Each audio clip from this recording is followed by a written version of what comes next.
Yeah, a lot of people seem to have crossed paths with NSP in the past, right? They're like one of those football clubs that have a very good youth program. But the moment they become good, like they go to Real Madrid. They peace out. Yeah, peace out. I think mainstream media in this election failed us. With the kinds of headlines they're doing, the round table on MediaCorp, whoever conceived of it was a terrible disservice to the citizens. I'm just worried about where we are headed as a society. Are people just going to be so charged up that they're only going to vote based on emotions? Because I don't think that's a good thing also.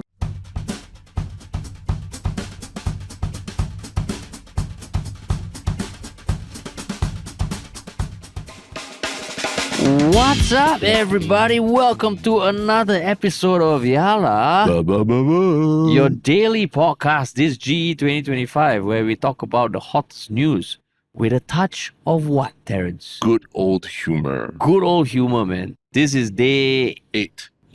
Here we are. Here we are, man. Last day of, technically not the last day, but the last day of Hastings is cooling off day. Correct. So tonight, everything ends at 2359, including us on this bus and all the content we've been pushing out. Yeah. And it's been an amazing time. We will share more about that later. Yeah. Today, while it's May Day, while everybody is just chilling out at home, going for brunch, we're on the road with our team, going to the west of Singapore. It's a real journey to the west, right? It's a journey to the west. It's a journey to the west. We are going to one of the most hotly contested, even though, we can talk about that later also, but we are going to be going to West Coast GRC, which is a showdown between PAP and PSP, Choa Chu Kang GRC, Jurong Central SMC, Pioneer SMC, and Jurong East Bukit Batok GRCs. So there's 3 GRCs and 2 SMCs in one day. That means we've already covered 28 lah. Yes, and we're down to our last 5 already. Last 5. Yeah. Man. It's going to be exciting. Big few days ahead for Singapore.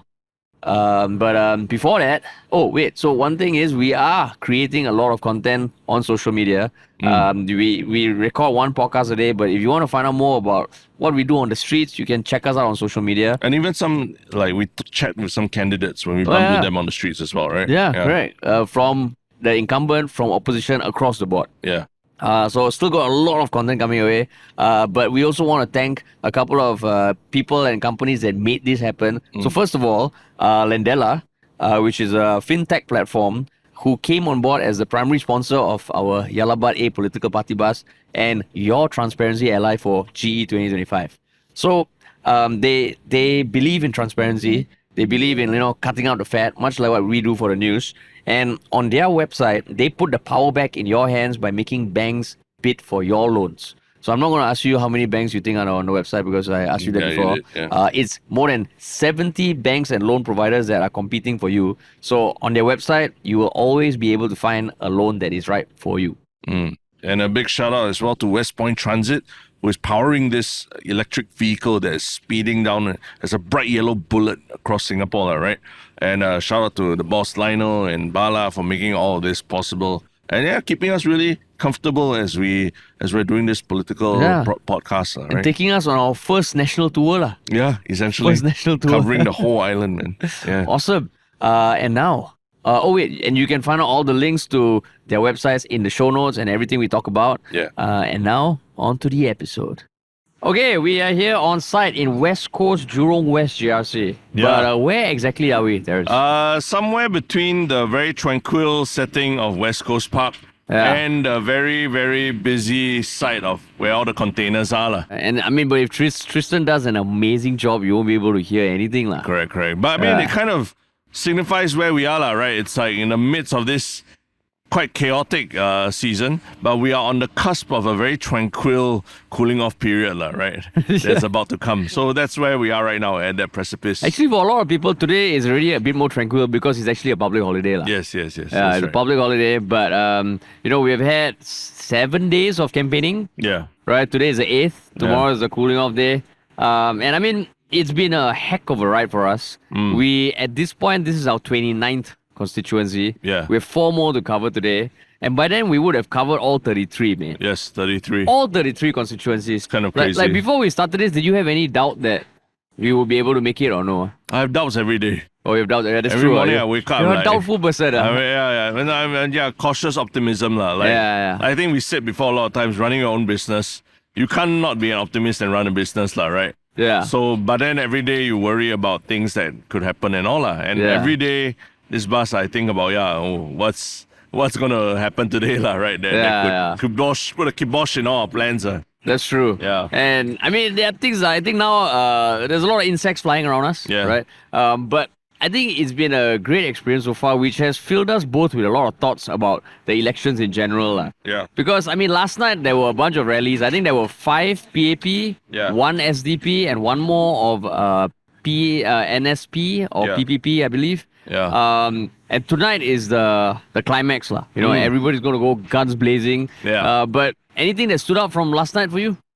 I think last night we were all sort of, like you say, like reeling from what had been going on the last few days, especially with Andre Lo, the PAP, and all these open letters that we've been seeing as well. So everyone was trying to process that, and everyone's trying to make it for a rally, lah, right? Yeah. I think everyone wants to experience a rally for themselves for the first time as well. Yeah. So there's a lot of interest, there's a lot of discussion, but at the same time, everyone is. I think we're quite ready to vote already, lah. Yeah, quite ready to vote. So maybe what we can do is like if you think about it, we have gone through almost every constituency. Definitely visited a constituency with a given party in it. Yeah. Maybe just talking through our own thoughts on what we have seen, what we have heard, and reflections on each party. Yeah, correct. Because I think the mudslinging has peaked, right? Last night was fairly tame. Yeah. Tonight there's going to be a bunch of who knows what that's going to be thrown at each other. Yeah. But all we can do is kind of share our thoughts. Yeah, correct. And I think we offer quite a unique perspective being on the ground as opposed to just pontificating from our studios. So you think your perspectives have been changed a lot by being on the ground? It has. Yeah, definitely going around. This is the first time doing something like that ever for any election. Yeah. So I'm sure your perspective also changed somewhat. Yeah, right? And plus, I mean, yesterday we released our interview with the PM Lawrence Wong. Yes. Which has also shaped some perspectives. Yeah. But we will talk about that later. Yeah. So maybe we go party by party, right? Sure. I'll just for ease and for removing all doubt, we can go in order of like size, essentially. Okay, sure. So the smallest party is actually the Singapore United Party. SUP. Yeah. And they are contesting in Ang Mo Kio GRC. Correct. And Ang Mo Kio, they're going against the big wig, the big kahuna. Yeah. And I think Ang Mo Kio was it the second day of going around, right? Yeah. I did feel it was quite peaceful. In the sense that I didn't feel like it was a very big battle going on there. Yeah. Maybe there was just a lot of confidence from the incumbent, right? Yeah. That Ang Mo Kio is safe for them, And I mean, the act of resignation from the residents, Yeah. that Maybe. whether you support the PAP, the incumbent or not, it's almost like, it's a tough party to dethrone in that area if you have assembly. Yeah, correct. Who helmed the fort as our PM for 20 years. That's right. I do remember it being a bit confusing why we are still moving within Ang Mo Kio but changing SMC, GRC and all that because Yio Chu Kang and Kebun Baru were also technically in Ang Mo Kio very close based on together. address. Yeah. But any thoughts about the SUP party? Nothing, man. I mean, I think the main thing for me is just that there doesn't seem to be much activity or buzz, right? When we visited the constituency. Yeah. And I mean, that's where it looks like. I think if you see the faces, the main leader, I think, is ND2. Then there's Nuraini Yunus. I remember them from some doorstop interviews. And of the 5, there are 2 new candidates. Yeah. But I guess, I mean, I'm sure they work their ass off. Yeah. But apart from that, I also don't have any thoughts. Yeah, nothing much. So that's SUP. The next biggest is the SPP, Singapore People's Party. Yeah. And that is helmed by Steve Chia. So they are contesting in Bishan Toa Payoh GRC as part of a 4-person GRC and Potong Pasir SMC. Yeah, correct. From going there, I can't remember which day we went. In Toa Payoh, we went to the Dragon Playground. Yeah.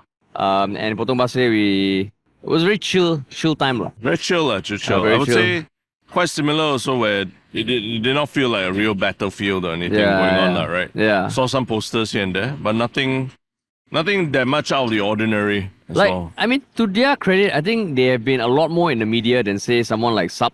Yeah. Because I've definitely seen at least a few doorstop interviews where Steve Shah has been quite vocal about certain issues lah. Yeah. I won't deny that every once in a while I will get mixed up between them and PSP lah. Yep. That's right. Yeah. Right. So I mean, unfortunately, I don't have much thoughts about them also. I mean, because we're starting with the smaller parties, right? And Yeah. it's very clear, I think, like what Bertha Hansen was saying, that yes, a lot of these, we don't hear as much of them, whether it's mainstream or in the alternative media or so. Yeah. And the next biggest party is the People's Power Party, which has a total of 10 individuals, Yeah. 5 of whom are also contesting in Ang Mo Kio, and the other 5 in Tampines GRC. Yeah. So this one, I think, got a few memorable individuals lah. Yeah. Of course, Goh Meng Seng, Yes. right? All his lines about being straight and not gay and everything, those are really... how he's a straightforward guy. Yeah. Not gay. Then there is Derek Sim, who has been very vocal and almost angry when he's delivering speeches. Then there's Samuel Lee, who was memed with his look left, look right song. Yeah. And Viranathan lah, who I think both of us at different points saw in him a pretty good orator lah. Yep. And a very, very intense person. But again, I don't know, I don't think they left a mark apart from the memes lah.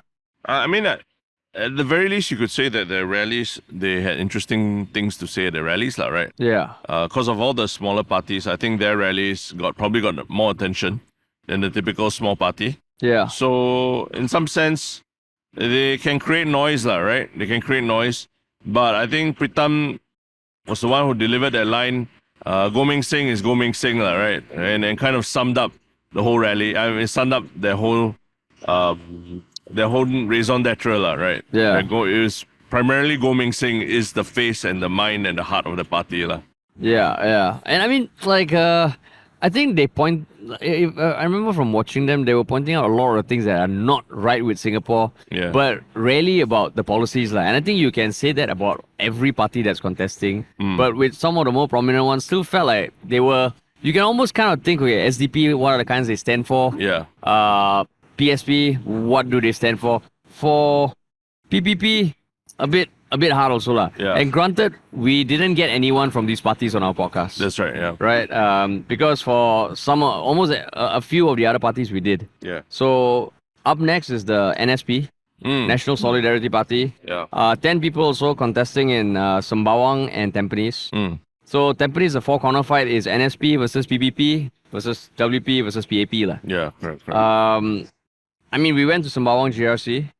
That was our first day. Yes. What do you any thoughts on that? I mean, Sembawang, the presence of the PAP there is very strong, right? Yeah. I would say even us on the first day, Ng Kang crashing the podcast and all that, Yeah. kind of made it very clear that they are going around and also, I mean, NSP side, we haven't really been talking about NSP as much, but in Sembawang, everyone's talking about Chee Soon Juan and what SDP is doing there and versus what Ong Ye Kang is saying, right? But the NSP side has been kind of quiet.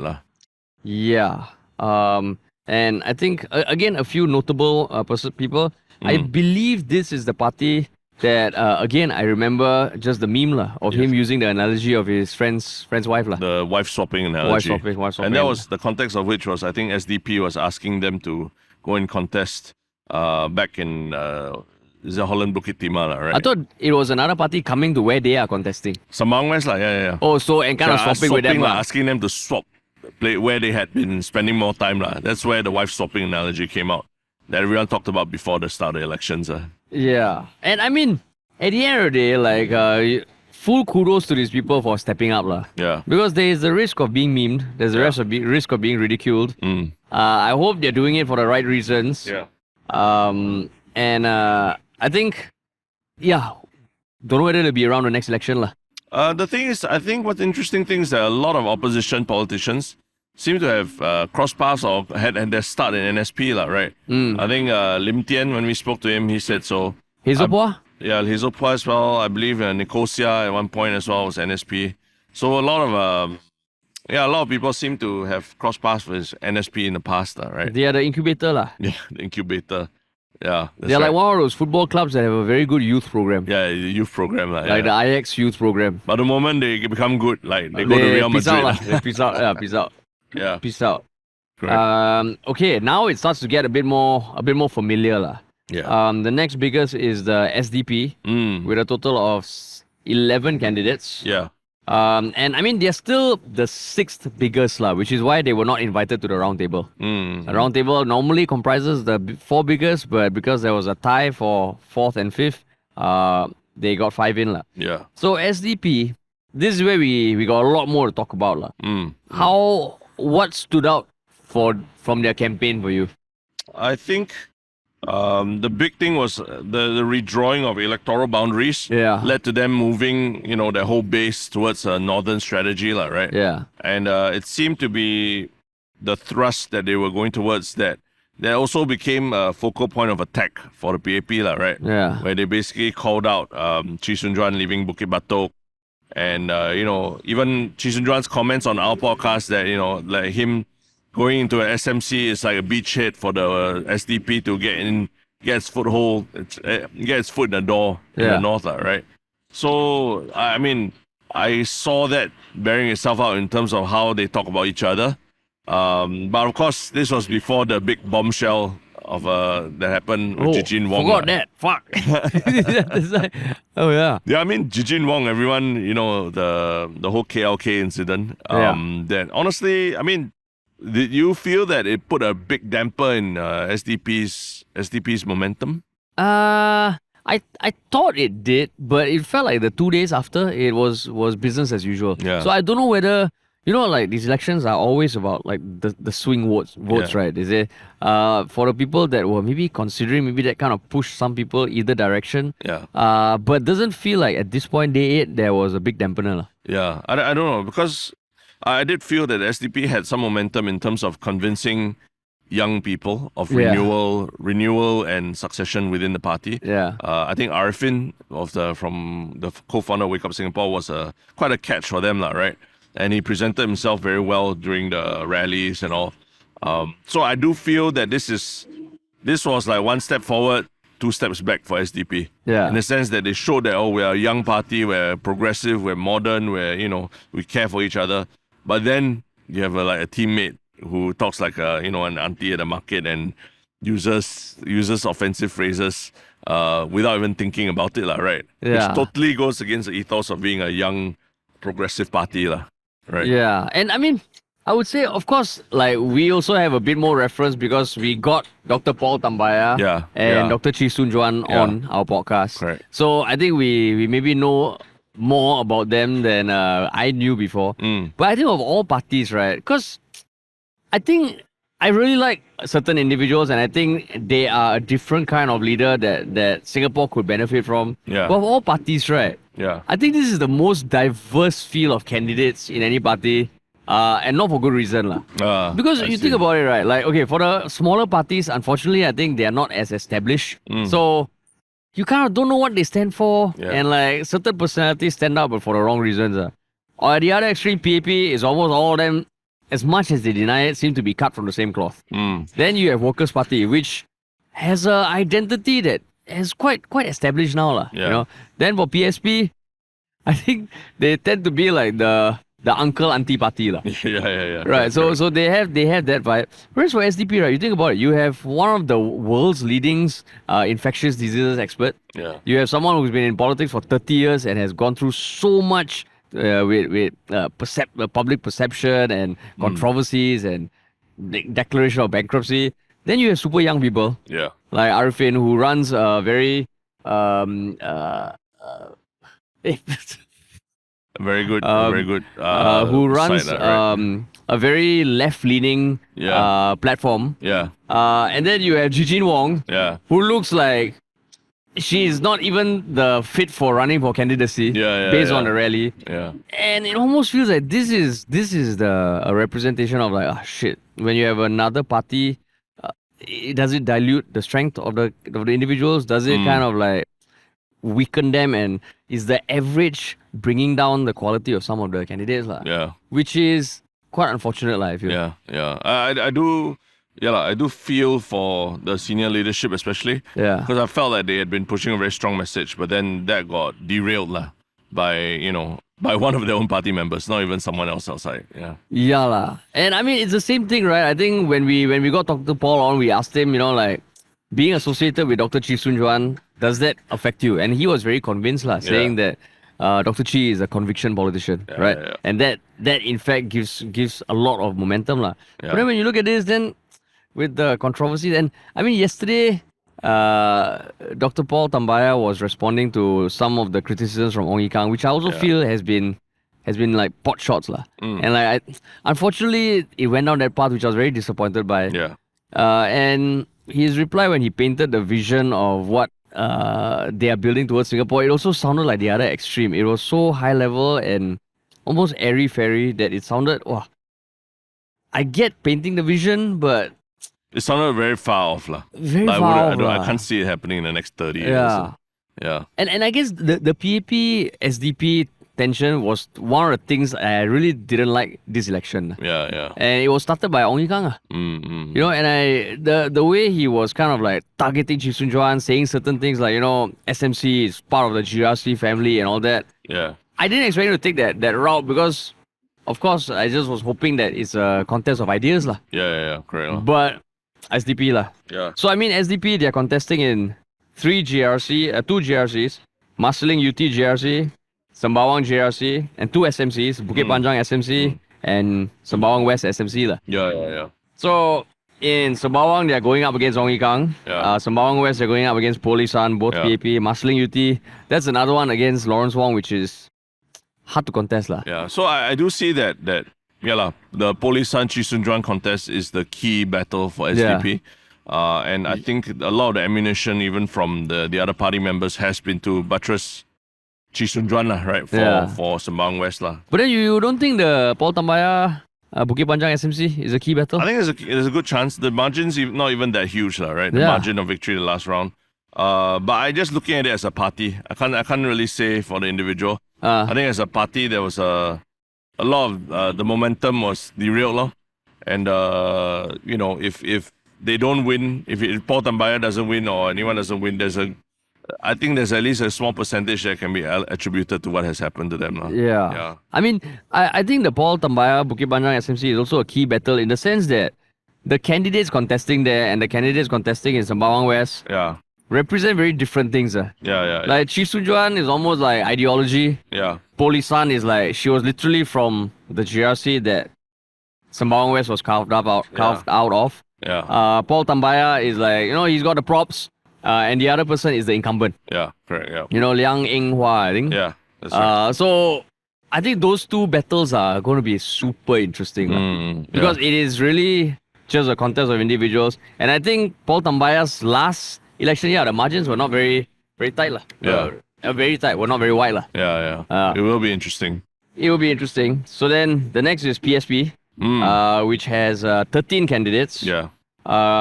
4 of whom running in Choa Chu Kang GRC, up against Tan Si Leng. Kebon Baru SMC, which is Tony Tan, Hazel Pua's husband. Yeah. Marymount SMC, Pioneer SMC, West Coast Jurong GRC, and Bukit Gombak SMC. Yeah. So, I mean, how you feel about their campaign so far? Surprisingly, on social media has been generally quite quiet. Yeah. Other than the occasional statement from Tan Cheng Bock or, Leong Man Wai, I haven't really heard as much from them, right? And even the places we visited, like Kebun Baru, they're very quiet also. Like we saw posters of Tan Cheng Bock, but we barely saw posters of Tony Tan himself was contesting there. Yeah. And so I really do feel this election is sort of it's the last hurrah for Tan Cheng Bock, right? Yeah. And sort of he's banking his entire personality. This election, they're banking entirely on his personality to push them through. And I mean, they say that they want to do a more, they don't want to go into like gutter politics and all that. And they are on the ground walking. I hope so. I hope so. Because, I mean, this is our last area we're visiting, like West Coast. And we're looking around to see whether we see as much PSP presence as we have seen, say, WP in other constituencies and all that, right? Yeah. And I guess we'll find that out later today as we go around. Yeah. But I mean, I've been very surprised by PSP because, in Parliament, Hazel Phua and Leong Man Wai, I think everyone who cares about news or politics, or even if you don't, right, you would have seen their presence. Yeah. You would have felt their presence, again, for better or worse. But in this case, they've been so quiet. I think they're getting lost in the noise. I don't know whether that's their strategy. Yeah. You know, because you could almost see that WP is going to be front and center of the opposition. SDP with Chee Soon Juan, probably front and center. And maybe they're like, okay, let them take the news. Let them take all the headlines. We just focus on the biggest contest. Because if you think about it, I think Hazelpo and Manwai both themselves said they were planning on running on SMCs at the start. Yeah. But then they said, you know, they can't abandon the West Coast crowd. And they almost are pooling forces, the three big wigs. Which felt like, okay, they are really putting a lot of eggs in one basket. And maybe for them, it is just that, like all the noise, right? Don't worry about it. Yeah. That's why I think it really is about Tan Cheng Bock, this election. And, you think so? And putting a team together, because I think remember how right before the elections, Leong Man Wai was nominated as the Secretary General of the party, re-elected as the Secretary General, right after Hazelpo. So it does feel like the decisions they are making as a team, less of the personal egos coming in and already. So I think they really are banking on this, the Tan Cheng Bock effect to help them get in. And I mean, you can almost see a different strategy, right? For the smaller parties, maybe it's just making a mark, being memorable, and then the next election you try and get a bit more ground.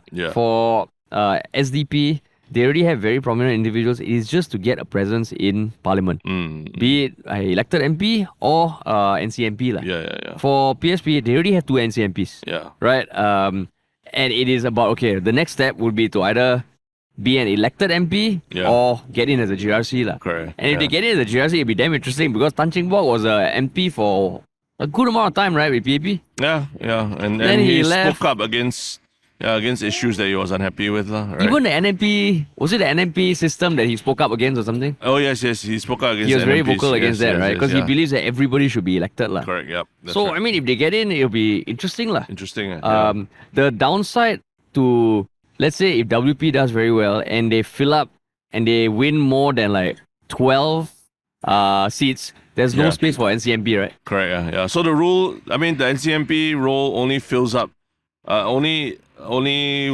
comes into play if there are less than 12 opposition MPs. So that means that if there are more than 12 opposition MPs or 12 opposition MPs, there'll be no NCMPs. Yeah, and now WP already has 10 seats in parliament, one of which was vacated by, actually 2 of which were vacated by Raisa Khan and Leon Pereira. Yeah, correct, that's right. Right, yeah. So... But they're part of GRCs, so you would assume that if they hold on to the GRCs that they're in, then they have those number of seats. There are 9 GRC seats and 1 SMC seat. Yeah. And then so PSP. Oh, the other person that I guess came to the front was Stephanie Tan. From the roundtable. Yes, the roundtable. So she did pretty decently well. Lawrence Peck. Actually, with PSP, at least when you see the candidates, it does ring a bell. Yeah, they do. They have some presence, right? Yeah. Well, I think when we spoke about the political broadcast. Yep. I think who did the political broadcast? Tan Cheng Bock for PSP. Tan Cheng Bock, correct. Correct. So now moving up a notch. A party that I didn't think would be the 4th biggest party. The People's Alliance for Reform. Yeah, PAR. So they have 13 candidates. Yes. I guess the most prominent by a mile is their leader Lim Tien. Yes. Then you also have people like Han Hui Hui, Vignesh Ramachandran. But what stood out from their campaign for you? Lim Tien. Lim Tien stood out. Speaking to Lim Tien on the Daily Catch-Up podcast was quite an interesting experience, right? And I think we all were discussing about the roundtables and how bad they were. I felt like maybe Lim Tien was the only one of all the candidates where I really understood what he's about. I think he's just very one-sided. His branding is on point. His branding he's very on point. one-minded on what he believes, and you can disagree with it or that, but as a communicator, he's pretty forceful speaker and everything as well. Yeah. So he gets his point across. Yeah, but whether you believe him or what he says resonates with you is another matter. Yeah. So they are contesting in Jalan Besar GRC up against Jo Teo. Yeah. Potong Pasir SMC, which is Lim Tien. Yes. Radin Mas SMC. Yeah. Tanjong Pagar GRC against Chan Chun Sing. Yeah. Yio Chu Kang SMC and Queenstown SMC. Yeah. So, I mean, Potong Pasir was an interesting thing, right? Because Yeah. I think they're telling the story of Potong Pasir being, there used to be an opposition stronghold and how it can come back now, right? Yeah. But I guess the question for residents is, do you want the opposition, just because it's opposition, do you want it to go back to anybody in opposition, right? Specifically Lim Tian, right? I mean, for pure entertainment purpose, I think having Lim Tian in parliament would be wild. But I don't think he has proven himself enough or like built upon any kind of presence that people know him for. I think when I look at him, I just see like Sika. Yeah. Sika imprinted on his face. Yeah, the message hasn't resonated. Yeah. So the third biggest, again, like not the party that I was expecting, is Red Dot United. Yeah, Red Dot United, The Ravi Philemon. Secretary General of whom, we've had on our podcast. His name is Ravi Philemon. Yeah. And they are contesting in Nisun GRC against the bigwig Shanmugam. Yeah. Holland Bukit Timah GRC up against Vivian Balakrishnan and team. Yeah. Jurong Central SMC, Jurong East Bukit Batok GRC. That's it. So 3 GRCs and 1 SMC lah. Yeah, I mean, power to Ravi Philemon and RDU. I think he walks the talk in the sense that he said that the last election for them was a marketing platform. Yeah. And now they're hoping to be able to recruit more and field more candidates. And they've surprised people by fielding quite a large number of candidates. Yeah. But I guess when I see the slate of candidates, I also ask the question of quantity versus quality, right? Because there have been no, big star catchers or anything in the traditional sense, like a Harpreet Singh or something. And Ravi pretty much is the face of the party still, right? And he also was at the round table, and he got the honor of being fact-checked live during the round table. Probably first ever live performer. Yeah, because I don't think there was fact-checking the last round. Yeah. So, I think Ravi, in some sense, there's a bit more recognition now of the party, Red Dot United, since that, like you said, they're surprisingly more candidates than we thought. And if anything, if they want to be taken seriously, they have to build on that for the next election. Yeah. So, I mean, Red Dot United, I know they had good momentum going up because I think they were quite public about, where they were contesting and certain individuals. But same thing I can't imagine them having a huge impact Yeah. The one thing is, I've realized by going through all this, there are 2 Harishes who are running for candidacy. Harish Pillai and Harish Mohanandas from our Red Dot United. Wow. But both spell Harish with an I. So you're not special. A E. Special. Yeah. All right, so now we come to the main parties that are contesting. Yeah. Of course, it goes without saying, one of them is PAP, the other is WP, Workers' Party. Yeah. So Workers' Party has a total of 26 candidates they fielded. Quite a few have, grabbed headlines, been introduced, and in fact, Jameis, who had his breakout the last election, has kind of taken a back seat, Right, he's not in the news much. Maybe it's like they already have proven themselves once. Yeah. And it's a very different fight comparing to new ground. Yeah, I think the new candidates, WP has done a very good job of putting the new candidates front and center in the party. And, really, I mean, it shows a certain maturity and confidence, right? That they are confident of their team in Sengkang, that they don't have to be the front and center of everything, that the team in Sengkang can handle itself and doesn't need to be the face of the party at the same time. And they allow the younger candidates to become the new faces of the party. Yeah, correct. And they are contesting in Aljunied GRC, East Coast GRC, Hougang SMC, which is where they are the incumbent. Yeah. Sengkang GRC, which is where they are the incumbent. Yeah. Tampines GRC, Jalan Kayu SMC, Tampines Changkat SMC, and Punggol GRC. So 2 GRCs as incumbents, 1 SMC as incumbent. Yeah. And I mean, I think I would say at the start, I think we already kind of figured that Punggol would be a hotly contested one, but I think Punggol is probably now the most red hot. I mean, and I would say the interesting thing is, I think on 2 occasions when we were in Aljunied and we were in Punggol, we got to see the Workers' Party machinery in motion, right? The volunteers, them going around. And as much as we say that Workers' Party doesn't have the resources as like PAP does, and Pritam even said we are a small opposition party, that's why we can't contest everywhere like Marine Parade and all that. But they got the buzz, right? Following them around is like almost like groupies following a Taylor Swift around, right? They're the cool kids in school. They're the cool kids, and everybody wants to take photos with them. Everybody wants to be around them. And I think our junior, we saw it. Punggol, it was even more pronounced because like I think people are following them around as they walked around, right? In a very big one Punggol space. So yeah, they don't have the resources or the volunteers that PAP may have, but they have a lot of supporters who are very fascinated by them. Yeah. So I think that really works in their favor in terms of getting the youth vote or getting people interested to hear what they have to say. Did that surprise you? Because I mean, we all know that the WP brand quite power. It does surprise me because we know that there are also a lot of supporters for, say, PAP, right? Yeah. We know that there are a lot of volunteers and all, but the really organic, the grassroots, right? People that come up to you and talk to you and want to take pictures of you, all that. I don't think we saw that as much with the PAP candidates when they're walking around, right? I think PAP candidates, they came with huge teams. They were very organized. They were fanned out. People distributing flyers one side, people canvassing to get people to come and say hi to the candidate on the other side.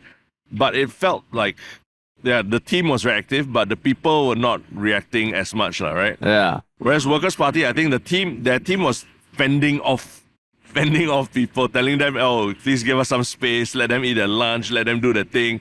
Sylvia Lim needs to eat her Hokkien Mee here at Serangoon Gardens. Harpreet Singh needs to finish his taping, and all the things. So, got difference. There's definitely a big difference. Yeah, and I mean, I think a couple of things have stood out from, actually walking the ground and seeing, right? So first of all, like what you said, the difference in energy, right? Because of our live tracker, we also did meet a lot of PAP candidates on the trail. I guess we can say on the trail, right? On the trail, on the trail. And yeah, it really does feel like in school, I remember last time in school and canteen, you get this one group or two groups, they come in, everybody knows they're there. Yeah, the rugby table in RI last time, yeah. I mean, I wouldn't say rugby table was more self-proclaimed. These are the ones that, the whole school looks, whether you like them or not, you know that they're a bit cool, whether you disagree or not. And the WP has that thing now. And I think what I find amazing is that the last election, right, with James and Tingru and Louis Chua and Raisa Khan, it felt like, wow, for the days of, Low Tia Kiang helming WP and feeling like an old party, right? That was a new wave, no? Yeah. And it felt like, wow, that's pretty cool. They won the GRC. But now they've actually managed to keep up the momentum, which is very, very impressive. Yeah. And I think any company, right, the quality of the company or organization is about the people you can bring in, right? Yeah. So I mean, kudos to WP for bringing in people who have almost leveled up one more time, Yeah. which is not easy, man. Yeah. And the interesting thing is talking to Harpreet on the trail. Yeah. He seemed very happy, very carefree, like enjoying himself a lot, right? Yeah. Can't say the same of every MP that we run into. Everyone's very cordial, very polite, but they don't look as much. It looks like it's work, right? Yeah. Harpreet was like almost just reveling in the the attention and everything, man. Yeah, I mean now essentially basically we are doing a comparison, right? Yeah. Right. And I think it's a worthwhile comparison because, and this is where, right, I think if we just jump forward to the PAP, I'm actually very disappointed with how they've run their campaign. Oh yeah? Because at the end of the day, right, after these 8 days, I think 8 days is a very short compressed time, but it's also 8 fucking days to try and convince people. Yeah. And I personally feel, even after sitting down opposite Lawrence Wong, right? Yeah. And asking him, of course, we had a limited time. Yeah. I know some people say, oh, all the questions prepared beforehand and all. I mean, we did have talking points, but I think our questions all just came out of nowhere, right? Yeah. We knew what we wanted to focus on. But even after talking to him, unfortunately, right, I don't know, man. Like, I feel the convincing that needed to happen didn't happen. And I think that is something that the PAP needs to be cognizant of because there is a lot of momentum with the WP. And then it comes down to, okay, is the momentum, is there substance, is there, street cred? Of course there's street cred because they have people in parliament, But I also think you don't want to go down the dangerous path where people are just following a party because they are cool, you know? Yeah. So Yeah. that's where it almost feels like we are in a TV show, though. Because, you see, for the longest time, Singapore has been like monolithic, right? You got one big ass incumbent. And when you look at TV, you're like, hey, got different parties. Got a chance that one party might lose ground, gain ground. It was so foreign to Singapore.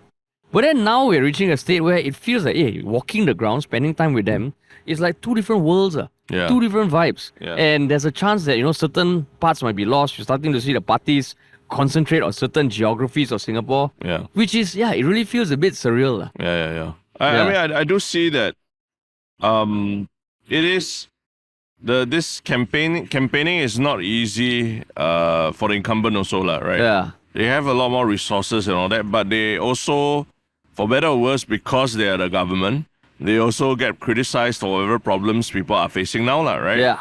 And as an opposition, you can propose a lot of things, but like we mentioned earlier, they can be airy-fairy or just completely unrealistic, and no one can hold it against you yet, right? Yeah. Because you don't have a track record. But the PAP has a track record, and people are judging them based on that. So I can see, in some ways, how it's difficult, But at the same time, I think, I agree with you that the comms side of things I felt could be stronger.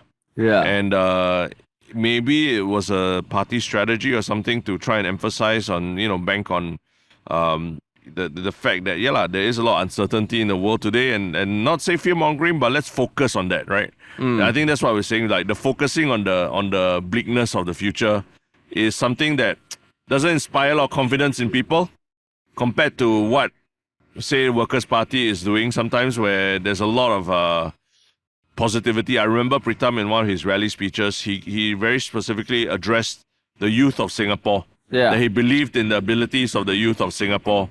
That if we want to do something that we can do it, right? And that's a message of hope that people want to hear in times of bleakness.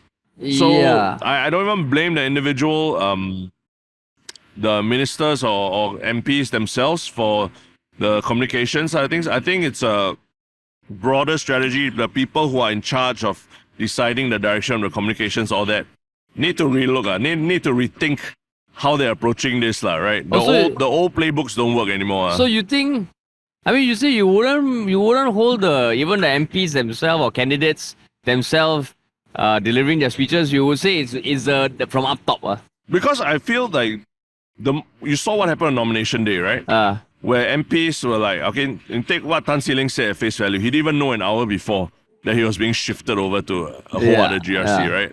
That is, if we take that at face value, is how that means someone is definitely deciding that, hey, this is better for you. Do it, regardless of what you feel, do it.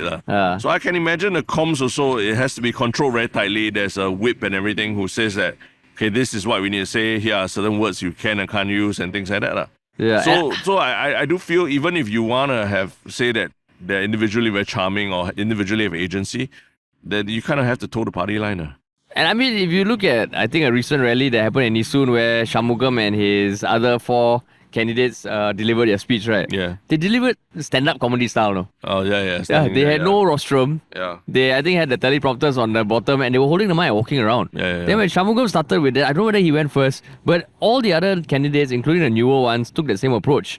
So, there is that aura of that being the case. But I would still hold the individual people responsible because, yes, you might have some guidelines, but how you deliver your message is still, you got a bit of agency. And I think, broadly, the PAP comms, they really need to wake up the idea. Yeah. Because I was thinking about it also, right? That whole depending on the track record. But if you apply for a job, that's all you have, right? You have a track record. You can maybe talk high level at what you're going to do and all. So can you fault the PAP for really holding on to that? I still think you can.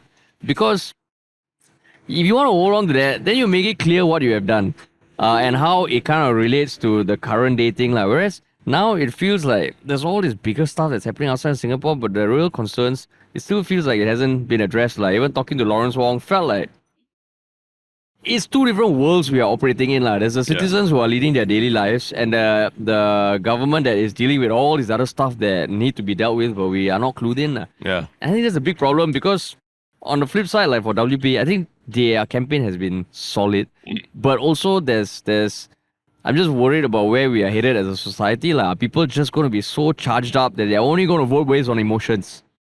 Because I don't think that's a good thing also. Yeah. And I mean, I get your point. I get your point that yeah, lah, the individuals have agency in what they're saying and all lah. yeah, But I don't think we disagree that the communications direction I think Yeah. needs to be, they need to relook the whole thing. Yeah. And then allow the individuals to, you know, have the agency to how to massage the message. But I think from the get-go, the message was a bit too focused on bleakness. Like specifically even like Lawrence Wong's party political broadcast. I think the first half was like bleakness all the way. The second half actually was pretty good. I felt quite excited, inspired by what he was saying. But it took going through a whole first half that was like really like bleak before getting there lah. Yeah. And I mean, like, it's one of those things that even when sitting into him face to face, he said some stuff about, you know, healthier SG, which I thought, hey, why don't you focus on that? Yeah. That it is really bringing everything under one roof. I think when we were talking about the NTUC income thing, there was no focus on the fact that in some way the government was the check and balance that stopped something from happening. Yeah. But no, in fact, it was just trying to brush the whole shit under the carpet, which is part of the problem lah. Yeah. And in some way, if, you know, having these other parties that are gaining traction makes the government wake up and change their comm strategy, right? Yeah. In some way, that kind of supports the notion of like having a stronger opposition, helps the incumbent grow lah. Yeah.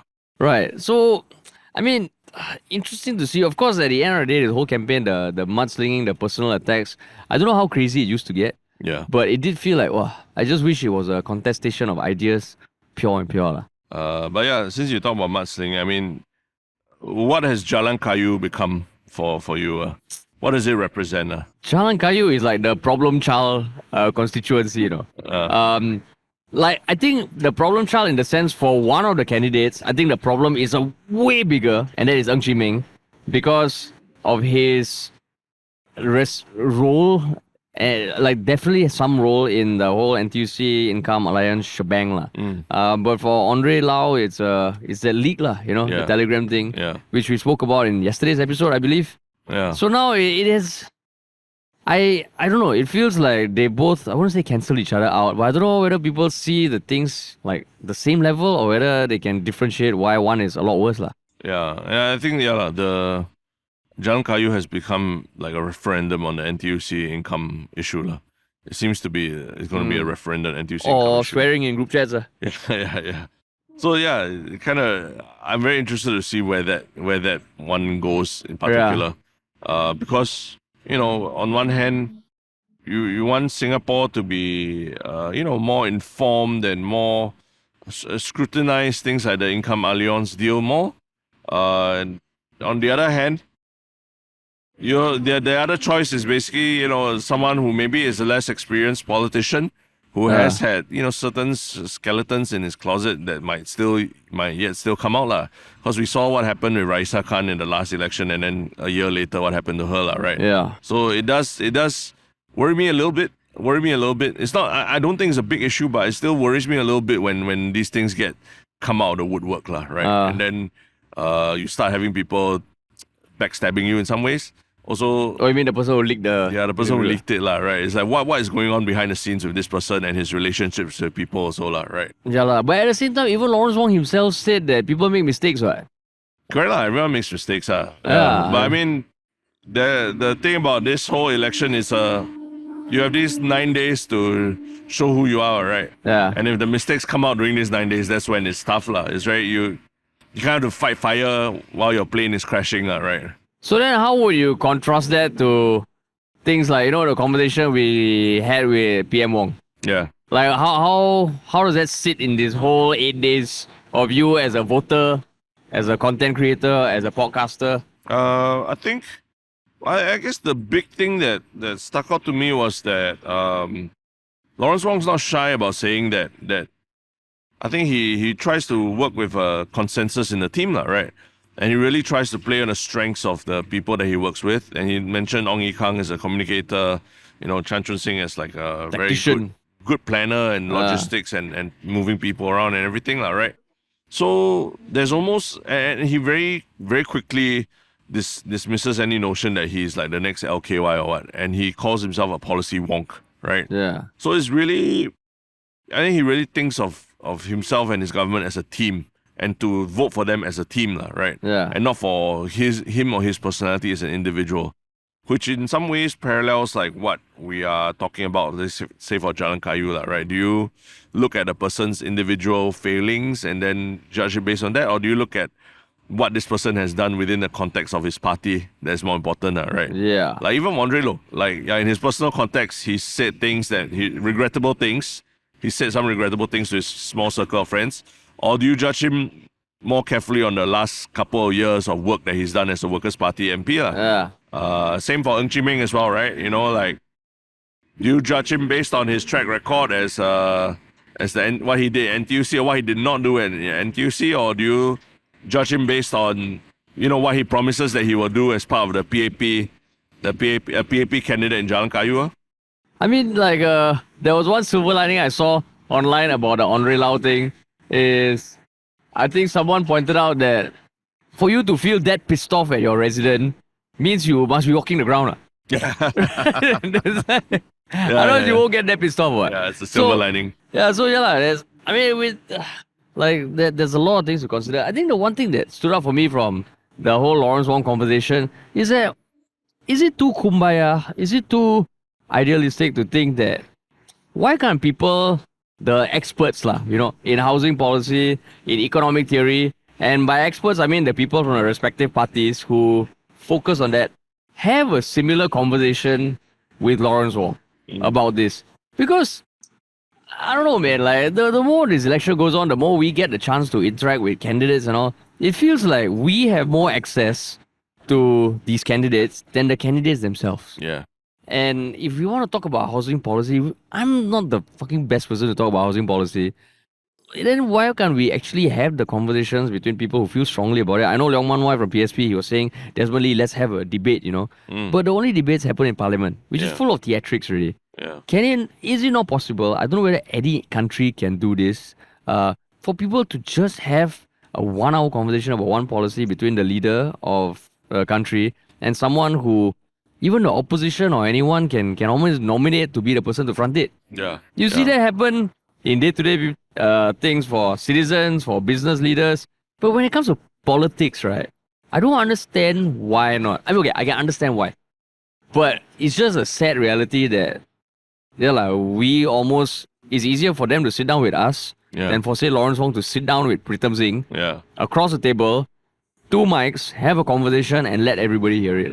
Yeah, but I do feel that it kind of points to one thing that we all are in agreement of, right? In that our media, I think mainstream media in this election failed us. Oh yeah. I think mainstream media failed us with the kinds of headlines they were doing, with the rather partial coverage of things that were going on, creating memes for the PAP side of things, or like even we talked about how long they lingered on Ng Chee Meng when someone fainted in the audience and stuff like that. Or even the same issue, I think there was the headline talking about Lawrence Wong saying we should not engage in negative politics. Yeah. And then the sub-headline is Pritam Singh kind of rebutting a shot that was thrown to them. Yeah. Correct. So I think mainstream media has not been helpful this election.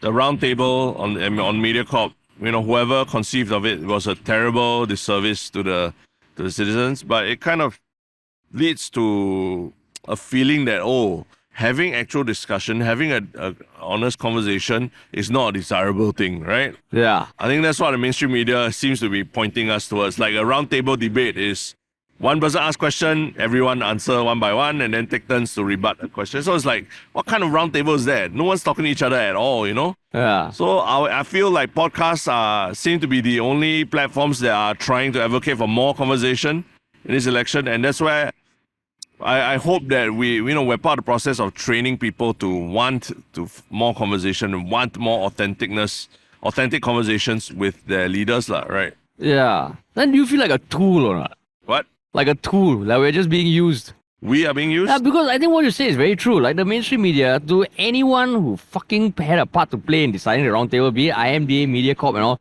is just a big fuck up. It was just so many people were hyped. So many people were looking at it as a way for actually testing ideas lah. Yeah. So, and we hear from the incumbent a lot, right? Oh, the best idea wins, it's all the best idea, but there's no platform. Yeah. And why I say, do you feel like a tool is because like, are we the tools for these candidates to use to get their message across and make it seem like a conversation? Yeah. When what people want are a conversation between the leaders. And the roundtable was a fucking disaster. And it needs to change lah, because yeah, it just blows my mind lah. Like I would love to just hear Desmond Lee and Leong Man Wai, if like all the answers are there, if they've done their research, like are we too dumb to understand? Yeah. Yeah. Yeah, it just feels very weird because in Parliament it never feels like the best space to have a discussion as well. Yeah. And I don't know whether it can be fixed lah. Maybe the next election we do the roundtable lah. Yeah. Maybe that's something we aspire to lah. Yeah. And I mean, do I feel like a tool? No, I don't feel like a tool. I feel like we've done national service lah, if anything, to try and, get honest viewpoints from both sides lah, right? Yeah. And try to challenge them a little bit Yeah. in whatever way you can without chasing them off entirely as well. It's a balance that we're trying to do as well. You know? So I just feel, mainstream media really disappointed everyone in this election. Yeah. And it doesn't bode well for, like what you say, hoping people to have more conversations about ideas. Yeah. Right? And I mean, if you look, I think in previous podcasts, we've also referenced like 10, 20, 30 years ago, like citizens sitting on stage across a leader and having a conversation that was streamed live. Yeah. You have excerpts of like that going viral between Harpreet and Lee Kuan Yew, Vivian Balakrishnan and Shanmugam.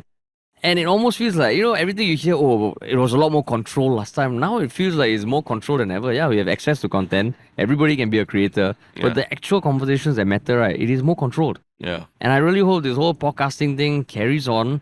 And I hope, there really is more, I hate using the word more conversation, the phrase, because it's overdone.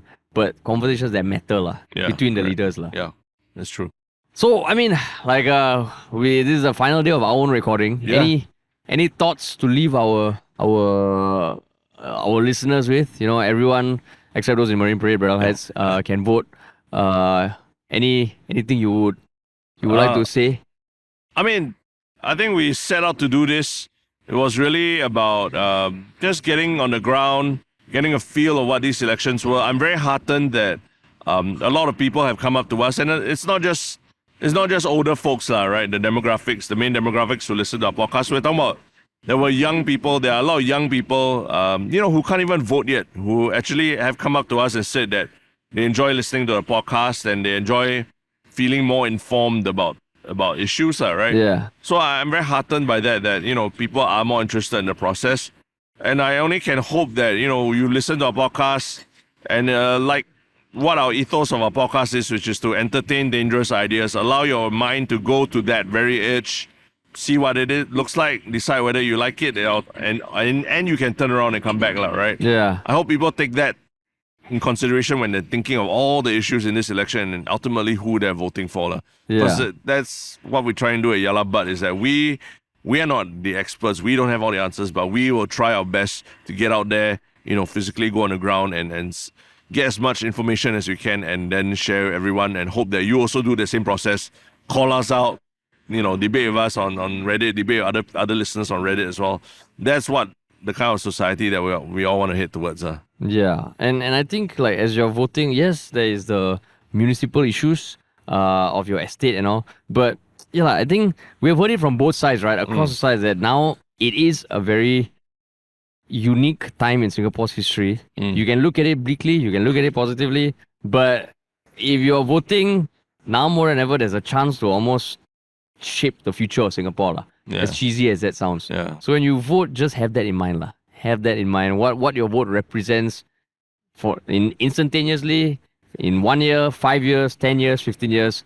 And I hope this next day you consume as much content as possible, because there's going to be a shit ton out there, including ours. And vote with your heart, your mind, your everything. Yeah, I mean, ultimately, whatever happens after 3rd of May, the next day we're all still Singaporeans. Yeah. We all still gotta 5th May we'll record. Keep calm, move on. Yeah. We'll record our episode. We'll be back to business. Yeah. Yeah. Majulah Singapura. Majulah Singapura. Majulah Singapura. Majulah Singapura. Majulah Singapura. Yeah. Majulah Singapura. Yeah, correct. Hey, Majulah Singapura. Yeah. Okay, so what is your one show comment, man? I mean, this not say one Shiok comment, lah, right? But I do appreciate a lot of the comments that came in since yesterday, as well. When we had PM Wong on the podcast, lah, right? And so I think I thought some of them are pretty interesting, pretty funny. The one that came in, I think, was on Reddit from SG Kaya, who said, "Hi Yalabat, I'm a first-time contributor. I genuinely think this is a great episode by the Yalabat team." He's talking about the PM Lawrence Wong episode, lah. Been an active listener for the past year. I have little doubt that the PM and one day the leader of the opposition, Pritam Singh, will eventually come on the podcast. But coming in with this episode during the clutch time of GE 2025 was mind-blowing. It goes to show the influence that the Yalabat team has on the Singapore political and podcast scene. And he says, "I have no doubt it must have been arranged at last minute, given that the team doesn't even have enough time to brief the PM's comms team on the One Shiok Thing segment." Very, very astute, very sharp observation. I can only imagine the change of plans needed to make this episode happen for the viewers, listeners, but it truly comes off as genuine and transparent as a podcast, right? Yeah. So, yeah, I mean, shout out to SG Kaya for listening in and appreciating it, because, yes, it took a lot of logistical hurdles that we had to cross in order to make it happen, right? Yeah. Schedules changing, changing our bus routes and things like that. So shout out to the team, Joe and Tristen and Jeanette also. Yeah. To make it all happen, right? Yeah. And that's how I appreciate that our audience also now sees that it takes a lot to make this all happen. Yeah, because literally when we are recording this, we are sitting on chairs. Yeah. But the three of them are just standing and making sure everything happens behind the camera. Yeah. So, a big shout out. If you see them in public, I mean, you've seen them at some point in this. If they're wearing the Yalaba t-shirt, just know that it's not just two of us. There's a fuck ton of work that goes outside of this. Yeah. I mean, on the note of gratitude and all, we got a message through Instagram. It's a private message, so I won't say the name. But it's from someone all the way in her little village in the UK. I just wanted to say a big thank you for keeping me updated on election happenings all the way from my little village in the UK. Your takes are balanced, thought-provoking, and above all, super funny lah. Your show recommendations on point to listening to both of you helps ease the homesickness and makes me feel connected. Really appreciate all the work you put into your podcast and content. Keep it coming. Yeah. So yeah lah, I mean, our inbox has never been as flooded as it is now. Yeah. So to everyone who has messaged, everyone who has left a comment, everyone who has signed up for our newsletter, a huge thank you lah, because this whole week has been fucking insane lah. Yeah. And what about your One Shiok Thing, man? My One Shiok Thing is an article from the Straits Times that not so much about headlines, but it's a commentary about the GE 2025, a nation of champion grumblers finds its grooves in memes. So the journalist Bhavan Jayaprakash, who I think has written, he wrote something about us previously before that, right? He's highlighted a lot of the stand-up comedians and all who have been doing memes during this election. So shout out to Rishi and Don, who have been creating really funny content through this election. I think this article kind of summarizes a lot of the funny things that have come out and that we all can laugh at. I think 5 years from now, we'll forget all the very acrimonious interviews or rally speeches and all, but we will always remember the memes. They'll always be here. Yeah. The memes from elections, a few elections ago also are still around. Yeah. Cool. My One Shiok Thing is I mean, it was something that we felt on the ground in some GRCs where there's a certain fervor, there's a certain togetherness. And unfortunately, it only tends to come about in elections. But there's this one video that if people just want to understand how it feels like when whole of Singapore comes together, right, is the Malaysia Cup 1994 final. Oh, again. Which I think has been my One Shiok Thing before. It's a double One Shiok Thing, but it just feels like as we are voting and thinking about the future of Singapore, right, just understanding what it feels like when the whole country comes together. Wow, it's fucking magic. It's magic. And regardless of how bleak and all the whole world is and all, it feels like if we get our shit together, right, we can do more. And every time I watch the Malaysia Cup video, right, I feel like Yeah. when we won. An amazing thing is just as you said that, like, Bird poop, is it?